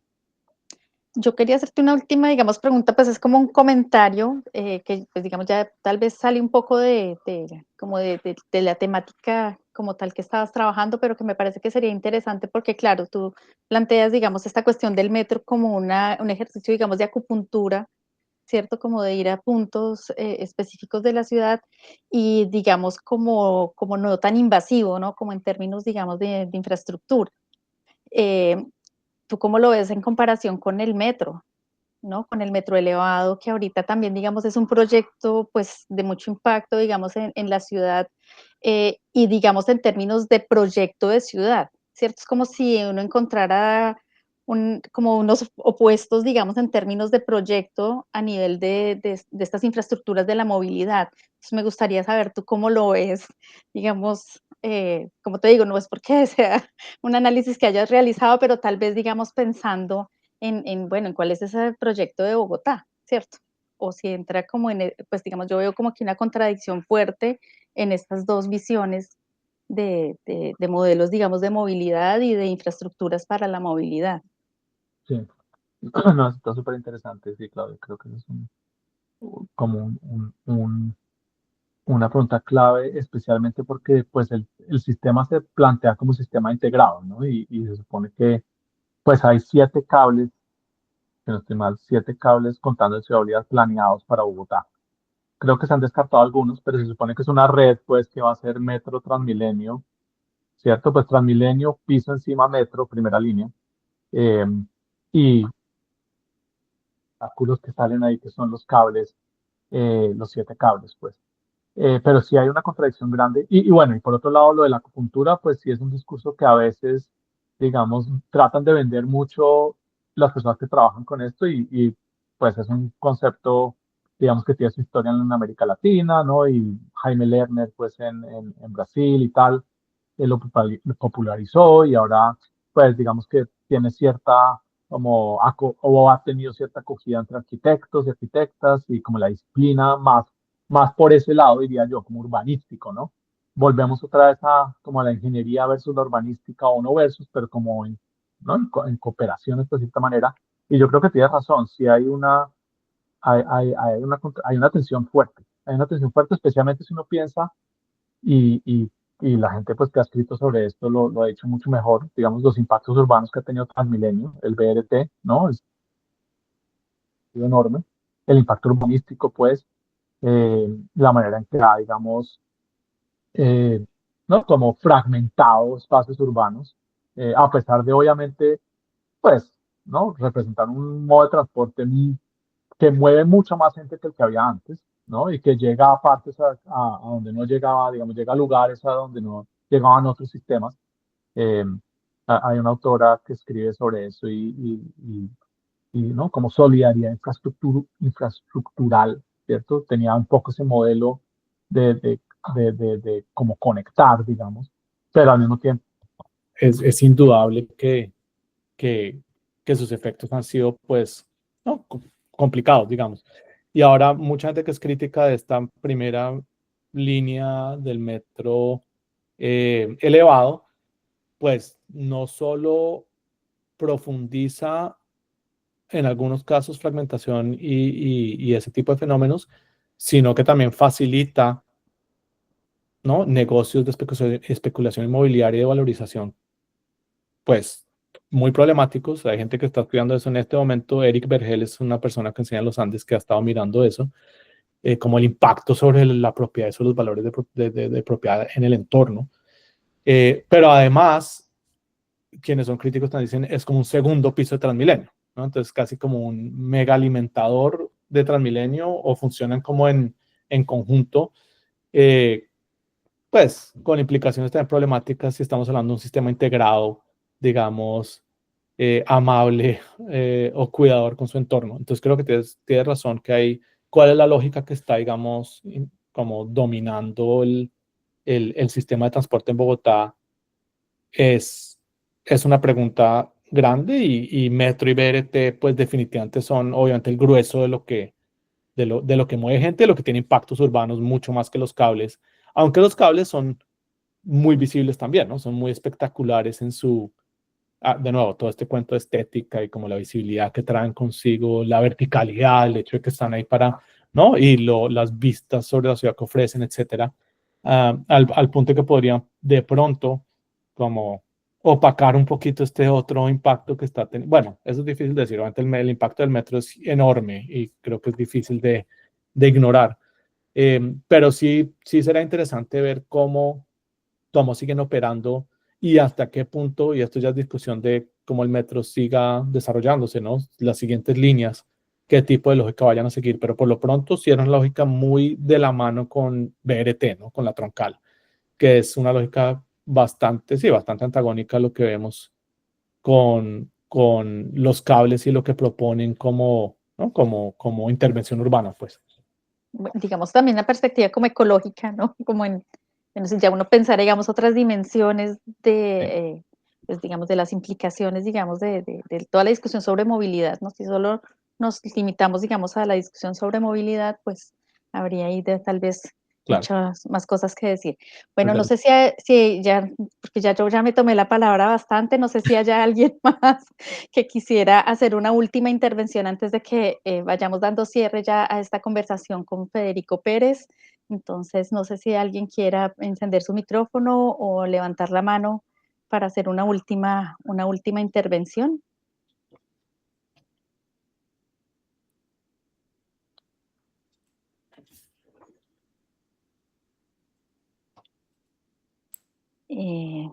Bueno, yo creo que no vamos a tener de pronto más intervenciones por ahora. De todas maneras, pues llegando ya a este cierre de esta conversación, agradecerle muchísimo a Federico Pérez por la presentación de este trabajo, a nuestro colega Andrés Salcedo también pues por hacer de comentarista, ¿no? Con sus preguntas y digamos abriendo, ¿no? Como algunas perspectivas sobre el trabajo de Federico.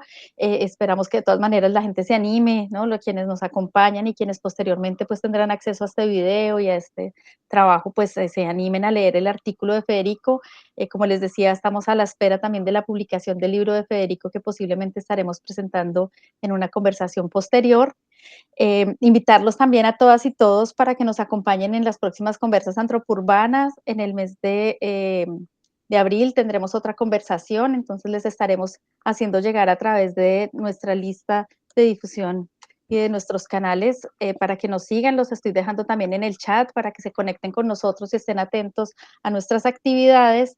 Me gustaría darle ya una última palabra a Andrés y a Federico, digamos, para hacer ya como una despedida, una conclusión. Entonces, no sé si Federico y Andrés quisieran decir algo antes ya de despedirnos. No, Federico, para cerrar, simplemente se me ocurrió que está, digamos, dentro del modelo de estas, de lo que está ocurriendo, digamos, en las periferias, pues esto de convertir a través de las intervenciones tecnológicas y materiales, pues convertir algunas de estas zonas en interés ecológico, digamos, en proteger o en la defensa de lo que tienen de patrimonio ambiental y cultural, ¿no? Entonces, como que me parece algo positivo que las periferias han cambiado en ese sentido y tanto los jóvenes de las periferias son otra cosa frente a los jóvenes de hace varias décadas en esto del arte, de la defensa de la naturaleza, la defensa del patrimonio cultural y ambiental. No sé si lo ves así, pero yo he un poco sentido eso. Sí, gracias. Sí. No, a mí qué bueno que esté saliendo, digamos, el tema también ecológico acá al final y mucho para pensar ahí, me parece interesantísimo. De cierta manera, los cables son presentados, como decíamos antes, reparadores, como, pues obviamente son, ¿no? Movidos por energía eléctrica, entonces son, digamos, limpio, de energía limpia, reparadora. Era una manera también, ¿no? Como simbólica, vamos a superar estos terrenos de extracción y paisajes contaminados, etcétera, pues cosa que por supuesto es cuestionable y no es del todo cierta, pero tiene mucho esa carga, digamos, esa imagen. Y a la vez en el terreno hay un activismo ambiental desbordado, pues impresionante, digamos. Yo, digamos que creo que he aprendido un por ciento sobre lo que hacen las comunidades allí y es muchísimo. Quiero aprender más. Entonces, hace que, de nuevo, las lógicas y cómo coexisten y se conectan es algo que me parece clave para pensar. De lo que sí también creo que, y oí algo de esto haciendo trabajo de campo allí, era ciertas como críticas por la falta de reconocimiento del trabajo ya hecho ambiental en estos territorios, ¿no? La llegada de infraestructuras, de expertas y expertos, ¿no? de tecnologías construidas sobre lo que ya, pues sobre lo que es una ciudad, ¿no? Un lugar construido con todo el esfuerzo que han construido estos lugares, con todos los conflictos, con todas las cosas que han sucedido allí, con muchas iniciativas que han pasado totalmente bajo el radar ambientales, ¿no? De restauración de quebradas, cosas que han hecho con las uñas, pues, y que digamos, el cable casi que vuela por encima y no la reconoce o de cierta manera se las apropia, algunos más críticos dirían, ¿no? Como que las toman como por suya, eh, casi como parte de su agenda sin reconocer la historia más larga que había ahí. Entonces sí, ese me parece un tema fascinante y clave, digamos, en todo esto. Y la reinvención de la periferia, yo creo que tienes toda la razón. Y la periferia no simplemente como un lugar, ¿no? Sino como una idea, como una relación. Ahí el trabajo pues, de Teresa Caldeira es bien clave, ¿no? La periferia como una lógica, ¿no? Como un entramado de relaciones entre diversos actores que implica esto para ¿no? Como para la reinvención de la periferia y por quién, ¿cierto? ¿Quién se le está reinventando y cómo? Creo que es clave. Gracias por la invitación y por la oportunidad de conversar. Me ayuda mucho para pensar esta investigación que sigue en curso, así que mil gracias. Interesantísimo. Bueno, muchas gracias a ti, Federico, realmente por presentarnos este trabajo. Nuevamente, Andrés, pues por los comentarios y por estar en esta sesión. A todas las personas que nos han acompañado el día de hoy, muchísimas gracias por su escucha. Y a las personas que posteriormente verán este video, también muchas gracias por seguirnos. Como les decía, les estaremos informando de nuestras próximas actividades y les deseamos una feliz tarde o noche, o donde quiera que se encuentren. Entonces, hasta una próxima ocasión. Un abrazo. Gracias, Claudia. Muchas gracias.